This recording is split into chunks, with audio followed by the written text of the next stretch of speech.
अब एक फिर से एक महिला है जिन्होंने कहा है कि फोर्स किया जाता था पॉर्न फिल्मों में इन लोगों को, विक्टिम्स को एक्ट करने के लिए, और उसके तहत एफआईआर दर्ज की गई। इस पे क्या सफाई आप? हाय मुस्तफ़ा, मुझे ये कहना है कि जो ये लड़की है, इसने जो एफआईआर की है उसने सिर्फ मेरे ऊपर नहीं की है।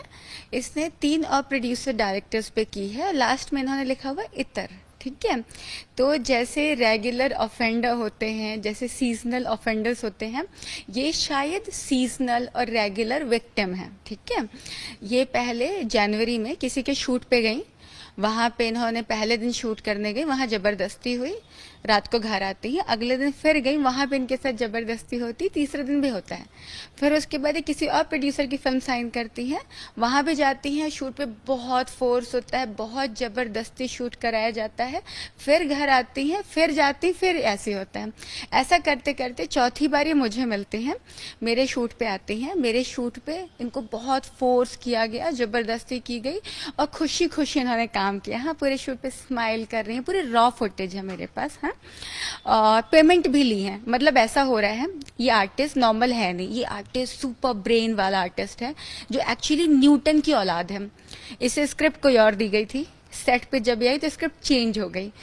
कपड़े जो ट्रायल के टाइम पे जो ट्राई कराए गए थे, वो जब सेट पे आई तो कपड़े भी चेंज हो गए। या तो घर से खुद कपड़े लेकर आई थी शूट के लिए, या तो मेरे पास ना से बल्क ऑफ डिजाइनर्स हैं, वो आते से आर्टिस्ट को देखते से तुरंत कपड़े तैयार कर देते हैं। ठीक है, फिर तीसरा, लड़की के साथ जबरदस्ती हुई है, फोर्सफुली शूट हुआ है, फिर भी उसने पेमेंट लिया है। मतलब प्रोड्यूसर ने कहा नहीं तुम्हें पैसे लेने ही पड़ेंगे, नहीं तुम्हें पैसे लेने ही पड़ेंगे, पैसे लेने पड़ेंगे, तुम क्यों पैसे नहीं लोगी, ऐसे करके शूट हो रहा है। लेकिन क्या आपको नहीं लगता है कि ऐसा पॉसिबल है कि फोर्स किया हो उन लोगों को? क्योंकि नहीं तो वो आपके खिलाफ में आकर के कंप्लेंट क्यों देगी? ये मजाक चल रहा है, मतलब क्या बकवास है ये। एक लड़की कह रही है जनवरी में प्रोड्यूसर के साथ शूट किया, उसने भी जबरदस्ती की, दूसरे प्रोड्यूसर ने भी जबरदस्ती की, तीसरे ने भी किया, चौथा भी फोर्सफुली कर रहा है। और उसी लड़की के साथ पूरे बॉम्बे में एक लौती लड़की है जिसके साथ हर प्रोड्यूसर फोर्सफुली काम कर रहा है। तो 1 साल से वो क्या कोई नशा करके कहीं पड़ी हुई थी? 1 साल बाद उसको याद आता, नॉट 1 साल, 1.5 साल बाद, मैं जब अरेस्ट हुई थी पहली बार, तब इसने क्यों केस नहीं किया? अभी अचानक से आती है और सब पे केस कर देती है। मतलब मजाक चल रहा है कि गहना बख्शीश ने राज कुंद्रा के खिलाफ या उसके सपोर्ट में बोला है, तो इन्हें मौका चाहिए कि किसी तरीके से गहना की आवाज़ दबा ली जाए, गहना को चुप करा लिया जाए। तो एक बहुत अच्छा तरीका है कि गहना के खिलाफ केस कर दिया जाए। नहीं, देखिए ये तो इन्वेस्टिगेशन का मैटर है, पुलिस ने केस रजिस्टर किया है, एविडेंस इसमें किए जा रहे हैं जमा। लेकिन कैसा है कि आप ये पूरे मामले से हाथ भी नहीं धो सकती, क्योंकि चार्जशीट में भी चैट्स हैं आपके बीच में, राज कुंद्रा के बीच में, उमेश कामत के बीच में, जिसमें साफ तौर पर आप कह सकते हैं कि किसने उस तरह की मूवीज के लिए आर्टिस्ट लाने का काम और डिस्कशन चल रहा है। तो ये चीज ही पुलिस कह रही है कि इसमें आपका इन्वॉल्वमेंट था, और इसी विक्टिम्स सामने आकर के कहती हैं कि उन्हें फोर्स किया गया, उसमें से एक नाम आपका लिया है। तो क्या वो केस नहीं करेंगे? I need to correct you Mustafa. First of all, मेरी और राज कुंद्रा की कोई चैट नहीं है, ना कहीं चार्जशीट में, ना राज के पास मेरा नंबर है, ना राज कुंद्रा का नंबर मेरे पास है। पहली चीज, ठीक है, तो मेरी और राज की कभी कोई बात नहीं हुई है, पहली।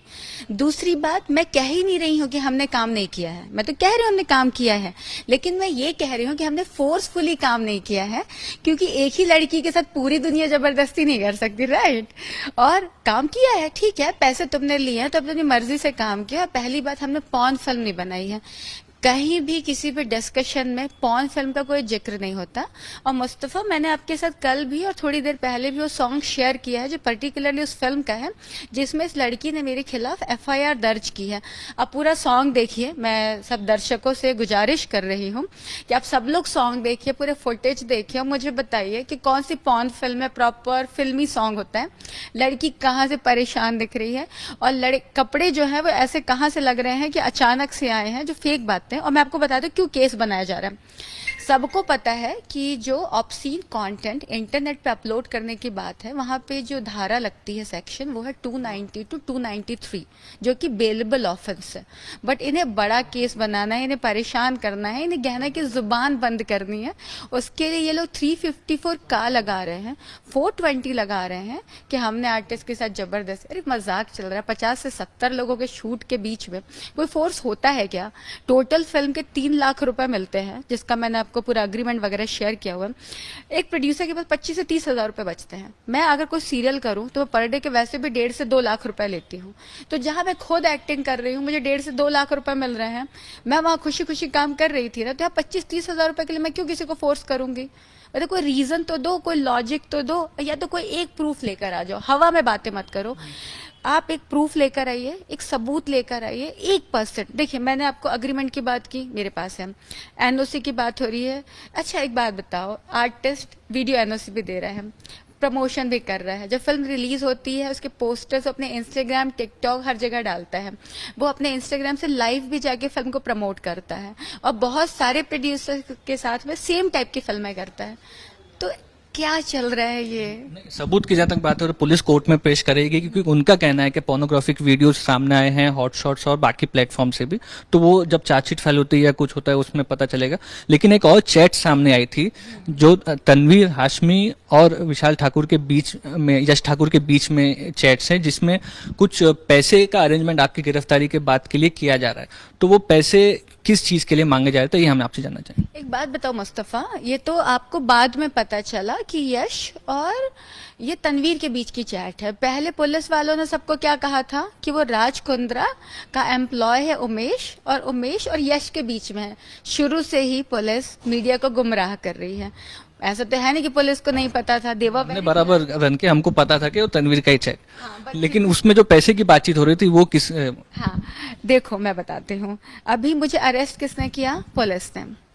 अगर वहां पे छुड़ाने की बात चल रही है कि we need to take her out and for that we have to pay 8 lakh rupees, तो मुझे अब थोड़ा सा दिमाग यूज करो, दर्शकों आप लोग भी अपना दिमाग यूज करो। 8 लाख रुपए किसे दे दोगे मुझे बाहर निकालने के लिए? कौन पैसे मांग रहा है? आपसे हम जानना चाहेंगे 8 लाख रुपए की जरूरत क्यों थी, आप बताइए। मुझसे कुछ लोगों ने पैसे मांगे थे। कुछ लोग माने कौन? मैं पुलिस का नाम नहीं ले सकती हूँ। लेकिन पुलिस ने पैसे मांगे थे। एग्जैक्टली मुझसे पुलिस ने पैसे मांगे थे कि हम केस ही नहीं बनाएंगे, आप हमें पैसे दे दीजिए। And they were looking out for 15 lakh rupees, क्योंकि मुझे मेरे घर से उठाया था 4 तारीख को, 4 की शाम को मेरे घर में रुक गए थे और 5 को मुझे लेकर गए। बट मुझ पे एफआईआर कब दर्ज हुई? 6 को। मुझे 7 को कोर्ट में खड़ा किया गया। क्यों किया गया? क्योंकि मैं 15 लाख रुपए अरेंज नहीं कर पाई। और मेजर जो रीजन था, मैं क्यों पैसे दूं जब मैंने कुछ गलत किया ही नहीं है। मुझे एक ऐसे केस के लिए अंदर डाला जाता है जो मैंने कभी नहीं किया। क्या एक लड़की का रेप कर सकती है? सवाल ही पैदा नहीं होता। जिन फुटेज की बात हो रही है, फुटेज कहाँ पर है? मुझसे पैसे मांगे गए थे, मैंने इसलिए नहीं दिए क्योंकि मैंने ऐसा कुछ गलत नहीं किया। मेरे टोटल अकाउंट में इतने सालों की कमाई 37 लाख रुपए, उसमें से आज बिना कुछ के 15 लाख रुपए इनको दे दूं, कल फिर वो घर आ जाए फिर पैसे मांगे, परसों फिर मैं पैसे मांगे। क्यों दूं मैं जब मैं गलत हूं नहीं तो? इसलिए मैंने पैसे नहीं दिए। मैं 5 महीने जेल में रह कर रही हूँ सिर्फ इसलिए क्योंकि मैंने पैसे नहीं दिए। मैंने राज कुंद्रा और एकता कपूर का नाम नहीं लिया और मैंने अपने आप को विक्टिम बनने से मना कर दिया। तो आपने कुछ गलत नहीं किया है, फिर भी जेल में थी। पुलिस ने जब आपको एज अ विटनेस समन किया पिछले हफ्ते, तब आप क्यों नहीं आए? क्योंकि मुझे मालूम था, क्योंकि लास्ट टाइम क्या हुआ था, जब ये लोग 4 तारीख को मेरे घर पे आए थे तो ये विदाउट वारंट आए थे। मेरे घर में रुक जाते हैं, 5 को मुझे लेके जाते हैं, 5 को दिन भर टाइम पास करते हैं। They were very good to me. मैंने वैलेंटाइंस डे को क्राइम ब्रांच के ऑफिस में बैठ के केक भी कट किया था। सबवे के सैंडविचेस खाती थी मैं, cappuccino. They were very good to me. But then इन्होंने मुझ पे केस बनाया और मुझे अंदर डाल दिया। ठीक है, तो मुझे यकीन था कि ये मुझे बुलाएंगे समन के नाम पर, कोई 1-2 एक्स्ट्रा सेक्शंस डालेंगे, क्योंकि उन्हें पता है कि अगर मैं बाहर रहूंगी तो मैं सारे सच सबके सामने ले आऊंगी, मैं सब कुछ सामने ले आऊंगी, क्योंकि सबको पता है कि मुझे मौका मिले बोलने का तो मैं चुप नहीं रहती हूँ और मैं सब कुछ बता दूंगी। तो इसके लिए वो एक चाल थी। पहले इन्होंने इशू किया, क्या पाइए विक्टिम बनकर आके आप समन इशू क्या पाके जवाब दीजिए। मैं नहीं गई तो इन्होंने एफआईआर करवा दी। अब एफआईआर के लिए इन्होंने 41 इशू कर दिया है। इन्हें पता है कि जब हम 41 इशू करेंगे शी हैज टू कम। तो ये तो सारी स्ट्रैटेजी है, प्रॉपर इनका तरीका है कैसे फंसाया जाए किसी को। एंटीसिपेटरी बेल के लिए आपने मूव किया? अभी मजबूरी, और क्या करूं यार। जब मुझे मालूम है कि बिना किसी गलती के मुझ पे केस बना दिया गया, तो इस बार तो मैंने भर भर के बोला है मतलब जितने मेरे पास सच थे मैंने सब बोल दिए, और अभी तो मैंने आपको अपनी चार्जशीट की कॉपी भी दे दी है। आपके पास मेरे दोनों केसेस की चार्जशीट है, आप उसमें देख सकते हैं कि मुझे 6 तारीख को उन्होंने लिखा है कि 6 तारीख को उन्होंने मुझे बुलाया, फिर उन्होंने अरेस्ट किया। ये वही लोग हैं जो मीडिया को बोलते हैं 4 तारीख को मैं सेट पे मिली। ये तो शुरू से झूठ बोल रहे हैं। आपके पास मेरी दोनों चार्जशीट है, चार्जशीट देखिए। और जब पुलिस मीडिया से झूठ बोल सकती है तो एक इंडिविजुअल के साथ क्या करती होगी? बंद दरवाजे के अंदर किस किस्म के क्वेश्चन पूछे जाते हैं किसी को पता नहीं चलता, लेकिन पता लोगों को वो चलता है जो पुलिस बताती है। और वो कितना मैनिपुलेटेड होता है वो मैं जानती हूँ, क्योंकि 5 महीने बिना कुछ किए मैं जेल में रह कर आई हूँ। कैसे सवाल पूछे गए थे आपसे? यही, आप भोपाल से कब आई, खाना क्या खाती हैं, कहाँ रहती हैं, टाइम पास चल रहा था। राज कुंद्रा का नाम ले लो, एकता कपूर का नाम ले लो, बताओ कितने पैसे दे सकते हो, कैसे सेटलमेंट होगा, यही सब हो रहा था। केस की तो कोई बातें होती नहीं है, और केस की बातें होंगी कैसे?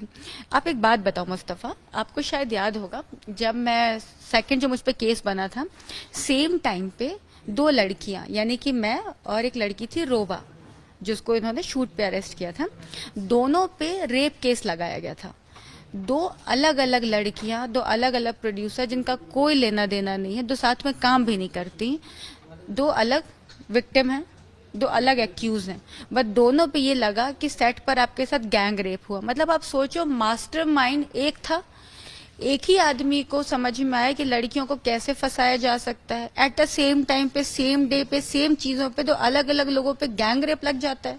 मतलब कितनी बड़ी प्लानिंग थी। तो मैं एक बार फंसने के बाद दोबारा, मतलब मैं फिर जाऊं? अब तो सवाल नहीं बनता यार।